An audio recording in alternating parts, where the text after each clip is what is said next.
Scene यहाँ से change होता है। संग सोचता है कि एक न्यू लाइफ, ये क्या है? द फेदर ऑफ फेनिक्स, ये एक ऐसा आइटम है जो सोल्जर्स को रिवाइव कर सकते जो बैटल में मारे गए हों। जब डीमन किंग के साथ ये वॉर एंड हो जाएगी, मैं प्रॉमिस करता हूँ कि मैं सभी हीरोज को ये फेदर प्रोवाइड कर दूंगी इमीडिएटली। तभी एक लड़की बोलती है, ऐसा नहीं हो सकता कि ऐसा इम्पॉसिबल आइटम यहाँ पर एग्जिस्ट करता हो। तभी लड़का बोलता है, नहीं, ऐसा एग्जिस्टेंस में हो सकता है क्योंकि शायद तुम भूल रही हो, इस मिशन के अंदर एक्स्ट्रा लाइफ था पहले से। उनकी बातें सुनकर संग स्माइल करते हुए सोचता है कि ये कितने ही स्टूपिड हैं कि इस तरह का बेहतरीन आइटम कैसे ही एग्जिस्ट कर सकता है, और ऐसा कोई भी तरीका नहीं है कि मेरी इस बात को ये वेरीफाई कर सके। इन्हें मेरी ही बात पर भरोसा करना होगा। दिखाया जाता है सभी लोग संग की तरफ देख रहे होते हैं। सीन चेंज होता है। वो संग से बोलता है, प्रिंसेस, क्या फिनिक्स के पंख का इस्तेमाल सिर्फ तुम्हारे द्वारा ही किया जा सकता है? संग बोलता है, इससे कोई फर्क नहीं पड़ता कि उसका कौन इस्तेमाल करता है, जब तक हमारे पास एक पूरी बॉडी है हम उसे रिवाइव कर सकते हैं, चाहे उसे मरे हुए कितना ही टाइम हो गया हो। तभी लंबे बालों वाली लड़की सोचती है कि इस मिशन में पहले ही 2 लाइफ्स हैं, और लड़का सोचता है कि अगर रिवाइव होना पॉसिबल है तो लोग इसके लिए ट्रिलियंस में पे करेंगे,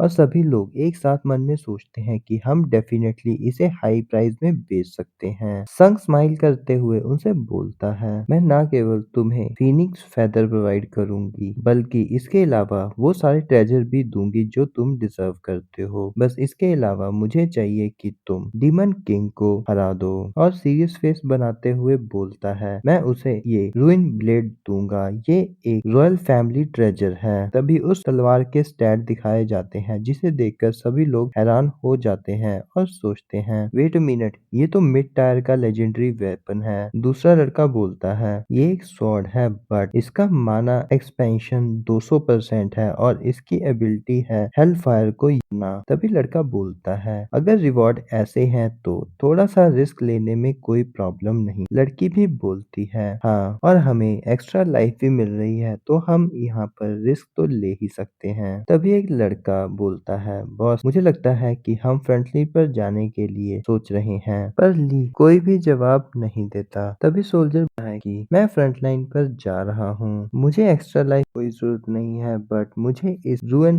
ब्लेड की जरूरत है। मेरी क्लास है स्पिरिट मास्टर जो कि बहुत ही ज्यादा माना को यूज करती है, और मन में सोचता है इसकी 200% एक्सपेंशन ऑफ माना के साथ ये रूएन ब्लेड मेरे लिए परफेक्ट है। रीना बोलती है, मैं भी फ्रंट लाइन पर जाना चाहती हूँ क्योंकि मुझे फ्रंट लाइन पर जाने के लिए रिवॉर्ड भी मिल रहा है, तो कोई भी रीजन नहीं है कि मैं इस रिवॉर्ड को डिक्लाइन कर दूं। तभी मुहान चिल्लाता है, नहीं, अगर ऐसा है तो हमारा पूरा ग्रुप फ्रंट लाइन पर जाएगा। तभी लाल जैकेट वाला लड़का बोलता है, बॉस, फ्रंट लाइन कोई छोटी चीज नहीं है। मुहान अपने साथी को स्माइल के साथ बोलता है, हम एक्चुअल में यहाँ पर नो आंसर नहीं दे और हम असल में असली की फ्रंट लाइन पर नहीं जा रहे। जो रियल फ्रंट लाइन है वो एक्चुअल में उस गॉड और टॉप रैंकर द्वारा मैनेज की जाएगी। तुम मुझ पर भरोसा करो और मेरी बात सुनकर उसे फॉलो करो। तभी लाल जैकेट वाला लड़का बोलता है, हम तो काफी देर से काफी ज्यादा डरे हुए थे। और दूसरा लड़का बोलता है, यस बॉस, हम समझ गए। तभी मेज बोलता है कि हम सब लोग एक साथ आगे नहीं जा सकते, हमें सोल्जर्स को आगे और ट्रूप्स को बीच में और बाकी लोगों को पीछे रहना होगा। जो लोग तलवार के रिवॉर्ड के लिए आगे जाना चाहते हैं वो आगे रहेंगे, मैजिशियन और आर्चर्स मिडल में रहेंगे, और जिनके पास स्किल्स की कमी है और जो मरने से डरते हैं वो पीछे रहेंगे। ये भी हो सकता है कि मॉन्स्टर तुम पर पीछे से अटैक कर दें सीक्रेट पैसेज के द्वारा, बट इसके बहुत कम चांस है। तुम मोस्टली सरवाइव कर ही जाओगी क्योंकि फ्रंट लाइन पर तुम नहीं रहोगे। संग सोचता है कि मुझे नहीं लगता कि ट्रूप्स को 3 हिस्सों में बांट देना चाहिए, बट ये भी ठीक है इन सब लोगों को ये भ्रम में दिलाना कि ये बैटल में पार्ट ले रहे हैं। तभी कोई पीछे से संग को आवाज लगाता है, एक्सक्यूज मी दिखाया जाता है कि वो मेज होता है, वो बोलता है, क्या सच में कोई ऐसी आइटम एम्पायर में है? तभी नाइट भी बोलता है, मैंने भी इस तरह के ऑब्जेक्ट की एग्जिस्टेंस के बारे में कभी नहीं सुना। संग उनकी तरफ घूरते हुए बोलता है, ऑफ कोर्स तुमने इसके बारे में नहीं सुना होगा क्योंकि ये एग्जिस्ट ही नहीं करता। ये सुनने के बाद मेज शॉक हो जाता है और बोलता है, क्या मुझे माफ कर देना, बट क्या मैंने इसे गलत सुन लिया है? पर तुमने इन सब लोगों को ऐसा क्यों कहा? संग उनकी तरफ देखते हुए सोचता है कि ये दोनों लोग काफी ज्यादा प्रॉब्लमेटिक हैं। तभी संग सोचता है कि सभी लोगों में से कोई भी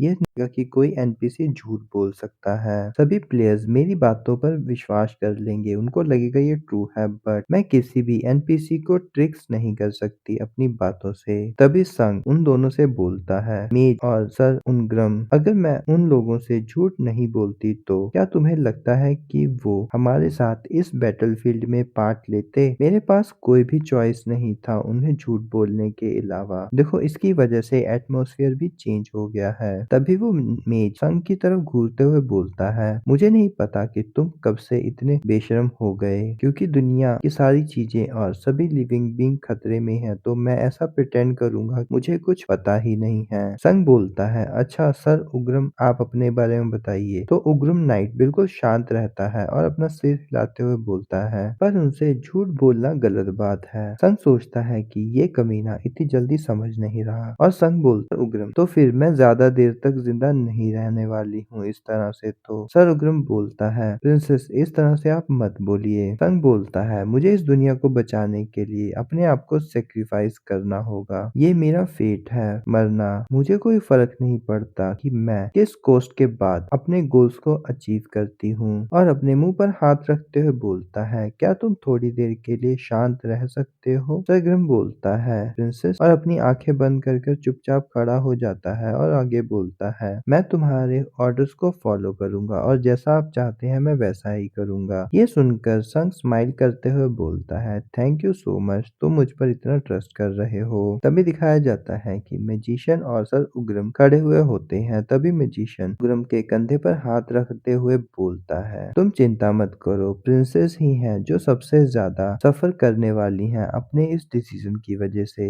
उनके पास एक सच्ची में काइंड सोल है और उन्हें एम्पायर की डिफोडिल बुलाया जाता है। भले ही उन्होंने इस सिचुएशन में झूठ बोला हो, पर मुझे यकीन है कि दिल में वो खुद को ही बुरा भला बोल रही होंगी। उग्रम आंखें बंद किए हुए बोलता है, आप सही कह रहे हैं कि सिर्फ अपनी लाइफ को इस मोटिव को पूरा करने के लिए सेक्रीफाइस करने के लिए भी तैयार हैं। मुझे समझ में नहीं आता कि मुझे उन पर डाउट कैसे आया। ये सुनकर मेज भी स्माइल कर रहा होता है और दिखाया जाता है कि संग मुड़कर वहां से आगे जाने लग जाता है और तिरछी नजर के साथ पीछे देख रहा होता है और सोचता है, ये लोग मुझ पर फिर से शक करना शुरू कर देंगे अगर मैंने बाकी प्लेयर्स को मारना शुरू कर दिया। ऐसा कुछ भी होने से पहले मुझे उन लोगों को निपटाना होगा जो मेरे लिए प्रॉब्लमेटिक हैं।